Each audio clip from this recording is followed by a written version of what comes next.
The Outer Worlds. Gra wydana 23 października 2020 przez producenta Obsidian Entertainment. Gra aktualnie jest na przecenie i kosztuje około 86 zł. Natomiast na GG Deals mamy oferty z oficjalnych sklepów za 71 zł, a z keyshopowych stron można dostać klucz po 52 zł. Czy gra jest warta swojej ceny? Czy strzelanka w kosmosie ma coś ciekawego do zaoferowania? Czy bardzo pozytywne oceny na Steamie są zasłużone?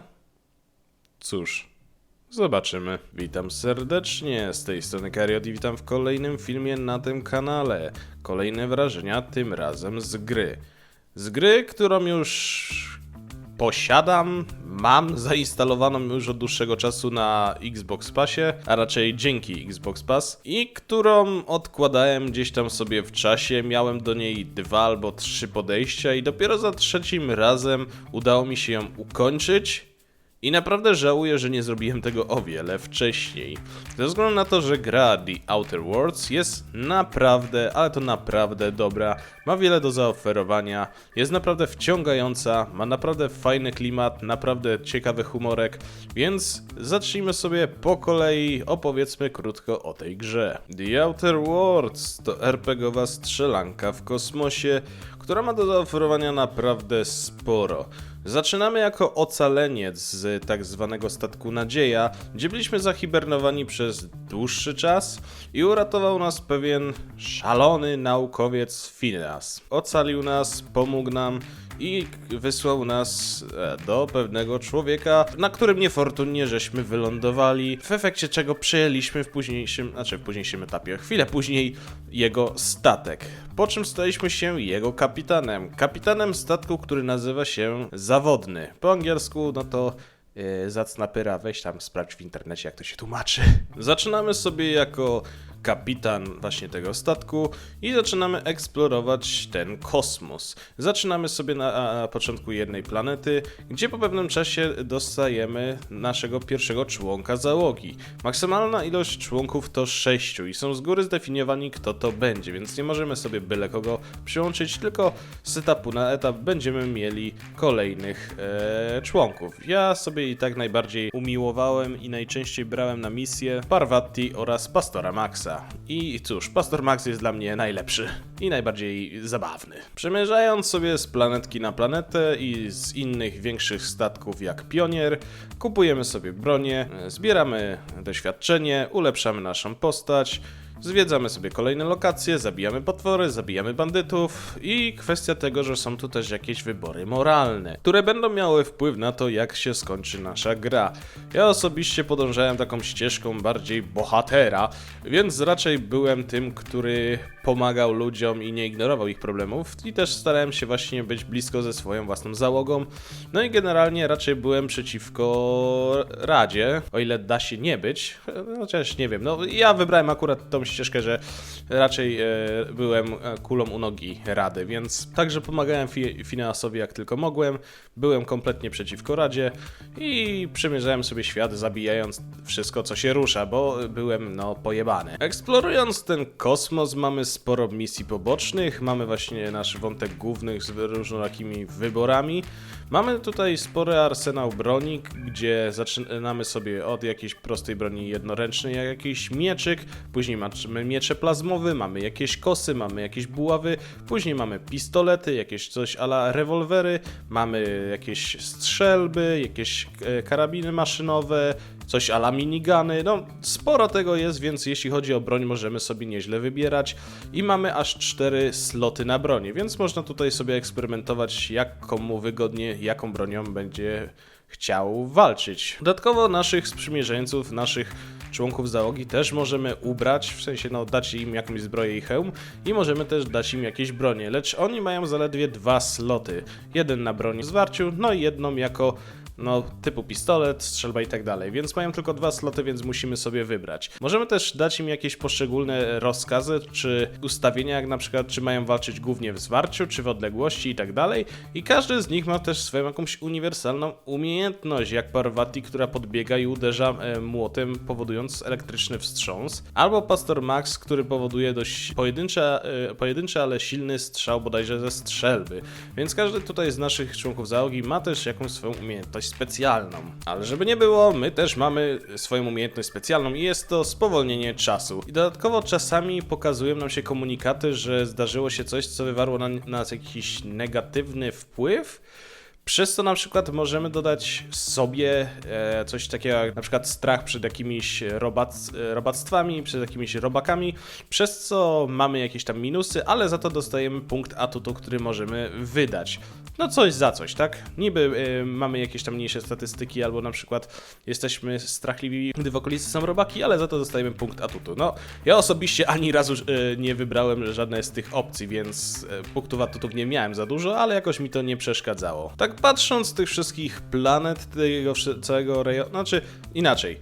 No nie ma zbyt wielu planet, ale jest tu gdzie chodzić, można przemierzać jakieś opuszczone budynki, zbierać ekwipunek, zabijać bandytów. Generalnie no jest tu, myślę, sporo do roboty, choć według mnie gra jest dość krótka, ale nie przeszkadzało mi to i bawiłem się naprawdę dobrze, choć no ja bym pograł jeszcze trochę, no jest mi mało, ale mam jeszcze od tego DLC, do których myślę podejdę, ale to jeszcze muszę zobaczyć, jak to wygląda, ile jest tych DLC, ale na ekranie startowym wyświetlają mi się 2, więc prawdopodobnie są tylko 2 DLC, a póki co zostało mi jedynie czekać na The Outer Worlds 2, bo z tego co pamiętam zostało zapowiedziane, ale kiedy nie wiem. Zatem mamy tutaj gierkę, która oferuje nam naprawdę sporo. Rozwój postaci, różnorakie bronie, sporo misji, nasza własna załoga na statku i generalnie gra ma naprawdę fajne dialogi, fajne misje, są różnorakie, a nie tylko idź zabito, tylko faktycznie gdzieś tam są jakieś misje, które mają jakieś podłoże emocjonalne albo jakieś takie bardziej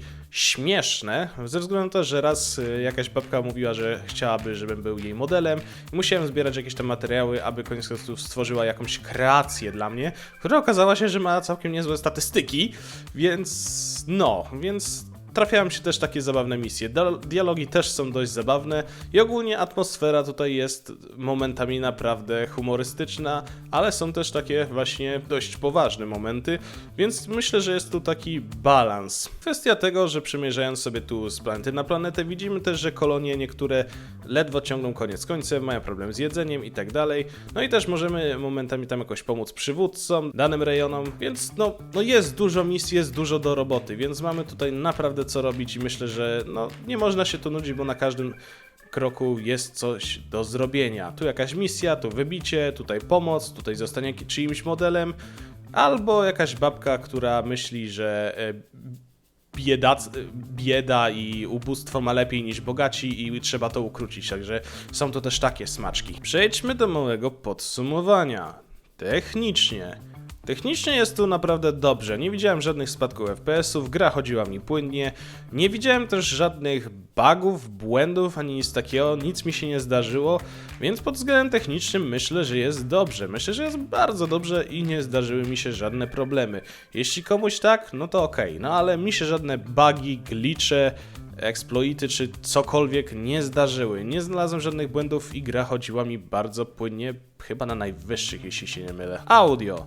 No jeśli chodzi o audio, to jest naprawdę przyjemnie, ścieżka dźwiękowa jest naprawdę przyjemna, jest klimatyczna, pasująca do danego rejonu, w którym się znajdujemy i nie daje po uszach, nie jest irytująca, jest naprawdę przyjemna. Audio jest naprawdę miłe, jest naprawdę klimatyczne, więc pozwala ona się bardziej wkręcić w ten klimat danego rejonu, w tej gry i ogólnie jest to naprawdę przyjemnie. Gameplay jest po prostu zajebisty. Gra jest naprawdę zajebista, ma wiele do zaoferowania, sporo misji, naprawdę fajny zestaw broni jest w czym wybierać. Można też ulepszać bronię, można je rozmontowywać, żeby dostać części, można domontować na przykład lunetę do jakiejś broni. No jest to naprawdę sporo tego, jest dużo misji, jest dużo do eksplorowania, jest dużo do zabijania, jest dużo do robienia, więc pod względem gameplayu też jest zajebiście. Grafika mi się naprawdę podoba, jest naprawdę przyjemna dla oka, w zależności też gdzie jesteśmy. Były jakieś miejsca, gdzie było trochę mrocznie, jak na przykład jakieś statki typu Pionier, no dobra, nie mrocznie, no ale nie było takich jaskrawych kolorów, tylko właśnie takie dość ciemne, metalowe dookoła materiały, no bo to statek, czy to właśnie statek albo Pionier, albo Nadzieja. No i też na przykład na różnych jakichś planetach, gdzie panuje jakaś fauna, to mieliśmy dość mocno jaskrawe kolory, ale jakoś mi to nie przeszkadzało, było to miło dla oka, naprawdę ładnie się na to patrzyło i widoki momentami były naprawdę zajebiste, zwłaszcza na niebo, czy też po prostu kosmos. Podsumowując, The Outer Worlds jest to kawał naprawdę dobrej gry. Myślę, że cena tych 60, 70, 80 zł, no aktualnie na Steamie 85, jak pokazywałem na GG Deals, można trochę taniej kupić. Oferty są naprawdę spoko i gra jest naprawdę też dobra. Jak mówiłem, dla mnie, no, w pewnym momencie, nawet jak skończyłem gry, było mi cholernie mało, więc trzeba by było podjąć się więcej misji pobocznych, żeby trochę sobie wydłużyć tą rozgrywkę, no i są też DLC, są też 2 dodatki, jeśli faktycznie są tylko 2, nie ma więcej, no ale mówię, na ekranie startowym były tylko 2, to myślę, że można się tutaj no nie wiem ile dokładnie,